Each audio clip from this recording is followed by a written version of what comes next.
Tragedy হচ্ছে ইতিহাসের কিছু অংশ আমাদের কখনোই জানতে দেয়া হয় না। ৭১-এর যুদ্ধ কি ২৫শে মার্চ রাতেই শুরু হয়েছিল, না আগুনটা জ্বলছিল আরও আগে? ১৯৪৬ ডাইরেক্ট অ্যাকশন ডে এর পর ভারত জুড়ে দাঙ্গা, বিভিন্ন হিসেবে ১০ থেকে ৪০,০০০ মুসলিম নিহত, যাদের বড় অংশই বিহারি। ১৯৫০ আরেক বড় দাঙ্গা, ১০,০০০ মুসলমানের মৃত্যু, লুটপাট, আতঙ্ক। জীবন বাঁচাতে প্রায় ২০ লাখ মুসলিম পূর্ব পাকিস্তানে আশ্রয় নেয়। তাদের ঠিকানা হয় মিরপুর, মোহাম্মদপুর, খুলনার জুট মিল, চট্টগ্রাম, সৈয়দপুর ও পার্বতীপুরে।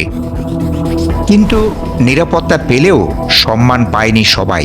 রিফিউজি তকমায় ধীরে ধীরে তারা হয়ে পড়ে আলাদা, একা। ১৯৭১ ফেব্রুয়ারি থেকে বিহারি পল্লীতে হামলা, অগ্নিসংযোগ, হত্যাকাণ্ড শুরু। এর ধারাবাহিকতায় অপারেশন সার্চলাইট। ২৫শে মার্চের পর এই সহিংসতা নেয় ভয়াবহ রূপ।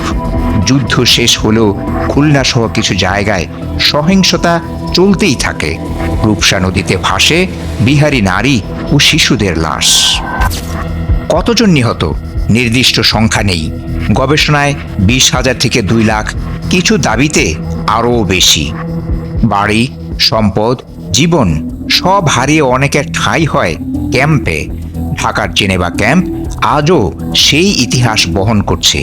অর্থাৎ ভারতীয় দাঙ্গা তাদেরকে দেশ ছাড়া করেছিল, আর ১৯৭১ তাদেরকে চিরদিনের মতো বাস্তুহারা, নিঃস্ব করে তোলে। ইতিহাস শুধু বিজয়ের গল্প না, এটা মানুষের গল্প।